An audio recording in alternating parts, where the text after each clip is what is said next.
Hi, my name's Tony Ridley and welcome to another Crisis Leadership and Management Education tutorial.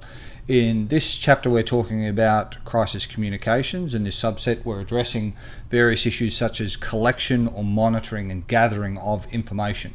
Information that helps us form decisive executive implementation plans, information that helps us determine our effectiveness of communication, or information that we can collect pertinent to a particular crisis or stakeholders and so on. So first of all, we've been briefly touched upon the spectrum that is the communication prism, for example, the conversation ability in various platforms, various channels, various mediums, and increasingly it's an overlapping pathway or medium that's being used by multiple disciplines such as marketing, corporate communications, crisis, product, services, and it's become all-encompassing. So what I want to touch upon now is collection and harnessing that information. So it's not all just about the technological or online space, but often overlooked, or certainly things to re-evaluate or encompass within the planning is to make sure that we have a collection system and a collection mechanism. So for example, on the ground, that is at the cold front. So if it's a disaster, a power outage, a scandal or a physical assault, or whatever the case may be, those people who are directly at the cold front, those people most directly affected. Now, they should not be the crisis management team. They should be someone who's got some degree of distance or lack of proximity to the actual events that are taking place. But there is a plethora of opportunity in terms of being able to collect and harness the information from these particular demographics.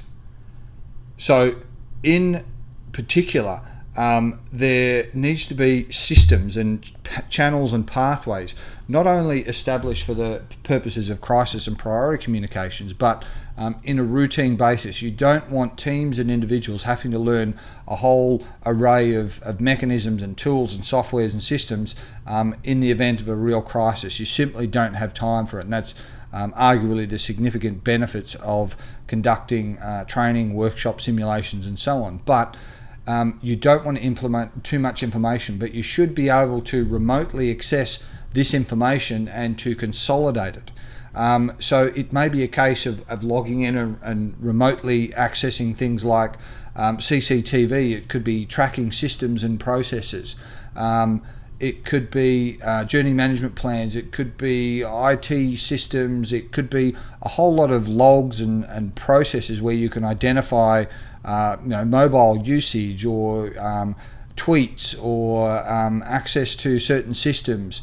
All of these things are data points. One of the biggest problems moving forward for businesses and crisis teams is big data. There's just so much to rationalize. But in terms of collection, you can also use social media itself, because you may not have people at the cold face, or it could be a community-based problem. It could be a natural disaster, a bushfire, a power outage. You can use all of these systems and mechanisms to collect information as well, which also helps you drive the collection requirements. And it's about storage, analysis, and contextual application of that information. It's no point vacuuming up all of this information and then simply letting it sit there, because it consumes an immense amount of time if done poorly, and it's simply uneconomical to pursue the information if you don't act upon it or do something with it. So you can use the collection processes internally with your own people and resources.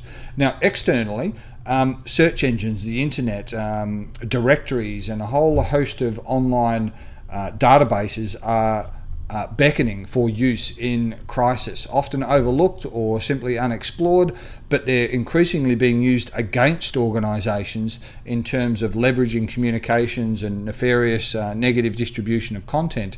Organisations and certainly crisis management need to be both aware of it, but tapping into this research far more often. So you've got the media themselves, you've got government agencies, local authorities, contractors, social media, again, not your people, but other people in the area, and targeting specific areas, geo-referencing. So within a 5-kilometre proximity of a particular event, collecting all of the information that's being said about a particular event, or in a country, or a topic, and all those sorts of things.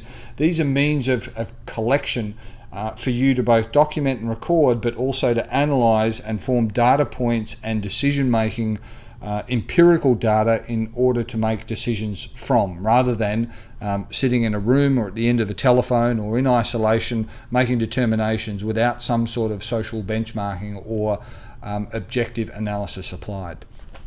So that just encapsulates the overall ability and concept, both from the collection and analytical, before we move into the other stages. So for more information on crisis management and crisis leadership, please visit the website at www.crisismanagement.tony-ridley.com for more information and video tutorials just like this one. So that's all for now. Thanks very much. Bye.